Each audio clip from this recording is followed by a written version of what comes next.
Hello everybody and welcome to the third tutorial of our Evading Firewall section with Nmap. So right now, as it says in the title, we're going to try to evade firewall with the Nmap scanning tool. Now, in order to actually try to bypass the firewall, there are several things that we need to do. First of all, we need to know from the previous video what firewalls are, how they work and what is their purpose. As we already know, they are there to actually filter out different traffic. And now we can see how we can actually bypass them with Nmap.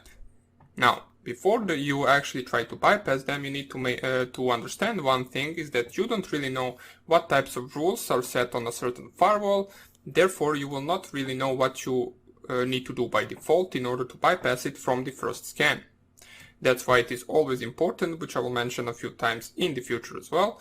It is always important to spoof from where the scan is coming from. For example, spoof your IP address, spoof your MAC address. So if you get blocked by the IDS, IPS or firewall, you can simply just spoof from a different IP address, and therefore it will only block the fake IP address from where the scan was coming from and not your real IP address, for example, or MAC address or whatever you want. Okay, so right now let us get straight to the actual Nmap. What I will do right here is I will lower this video. I will open another terminal from which I will actually run leafpad. Here it is. And right now, first thing that we are going to do is we're going to run Nmap help menu.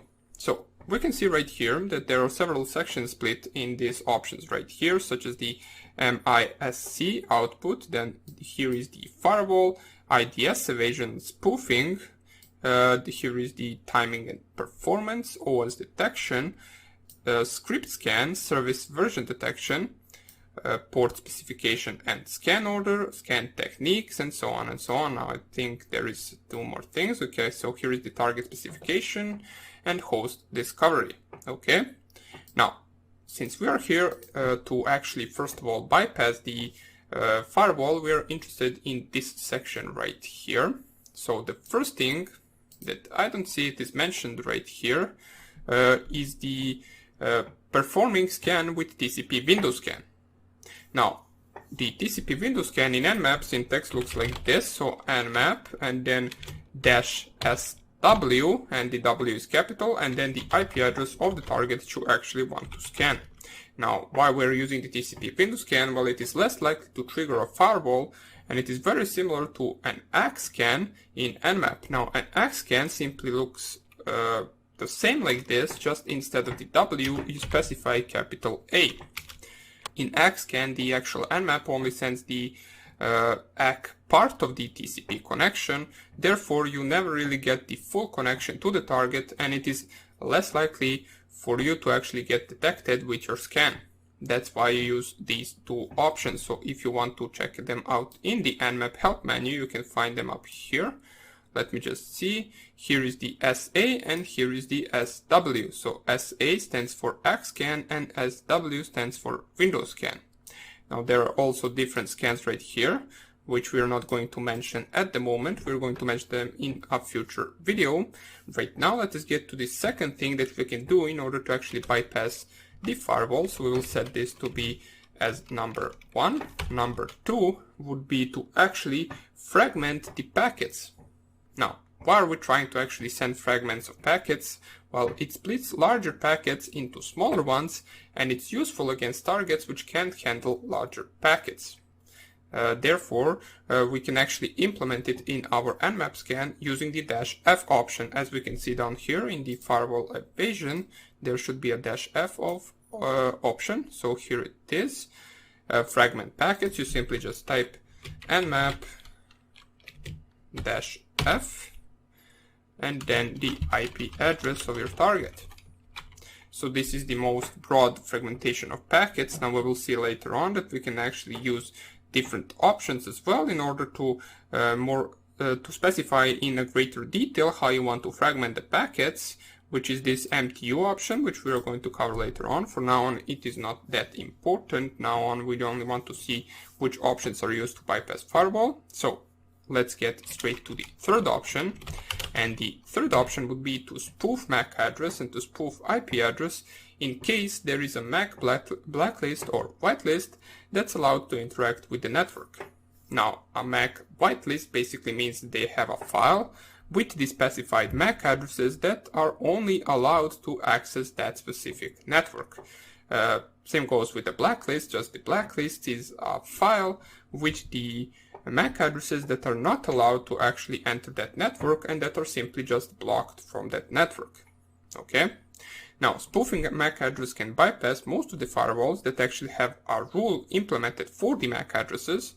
Nmap has basically two options: to set MAC address completely random based on the vendor name, or you can manually specify MAC. Now, in order to actually change the MAC address, let me just see where is that option. Here it is right here. So spoof MAC, you would simply just type nmap and then spoof MAC, and then after it you simply just type the MAC address, I believe, which can be simply AA, BB, CC, DD,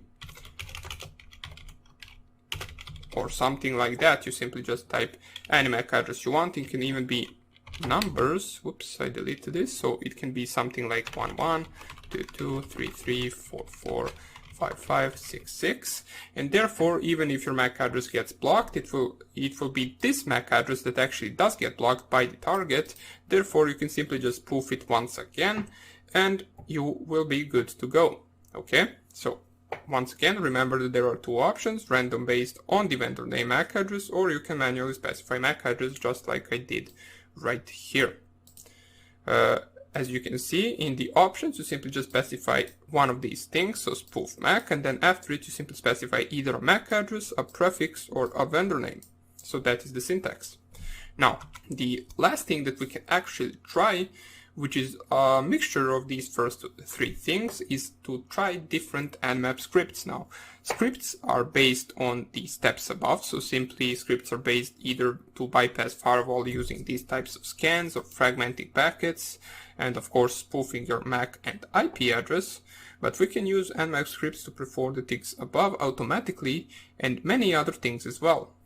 Now, in order to actually find out where scripts are, we can simply just locate Nmap. Let me just see right here. Okay, so here they are: /user/share/nmap and then /scripts. If you navigate to this folder right here, so simply just copy this path, go down here and cd to that folder,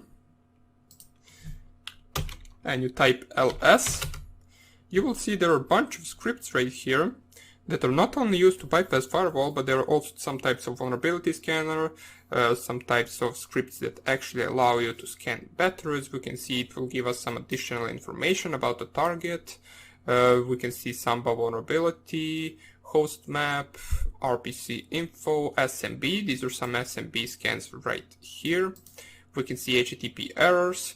Now the .nse is basically the extension for the Nmap scripts, so don't get worried by that. You can see there is a lot of them, so you can try them out separately, or you can use them all together in a certain command, which I will show you later on. For now on, let me just go back to my desktop and type Nmap once again. And in order to actually use scripts, let me just find the option for that. Okay, so here it is. It is under the script scan section, so you can use either -sc, which basically stands for using scripts, I believe, equivalent to script equals default, yes, nmap, and then -sc, and then the IP address, or you can simply just specify the script that you want with the --, so 2 dashes, and then script equals, and then the name of the script. So if you want to use multiple scripts, it says right here, is a comma separated list of directories, script files, or script categories. So you can simply, if you want to specify multiple scripts, just type the script name, then comma, or not comma, this is just 2 dots, I believe.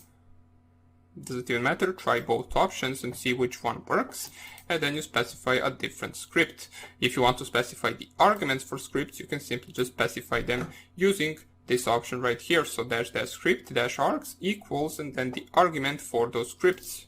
But you will most likely not use this at all, at least for now. So there are some different options for scripts as well right here, but we are not currently interested in them. So I will leave that for some future video. Okay, so that would be basically about it for the evasion and bypassing of firewall. So these are the 4 options that you should basically consider. First one is the TCP window scan. The second one is fragmentation of packets. The third one is spoofing MAC address and possibly spoofing the IP address, which should be an option that is somewhere around here, but we will show them later on. And the fourth one is basically just mixing up different scripts that will by default automatically do all of these steps above. Okay, so thank you for watching this tutorial, and in the next video we're going to see how we can actually bypass IPS and IDS. And as well, we are going to see how we can simply evade honeypots, but that is the most simple one, even though honeypots can be complex. We will simply just mention them because we don't really have a honeypot right here to test it on. So we'll see all of that in the next tutorial. Hope you enjoyed this one, and I hope I will see you in the next one. Bye.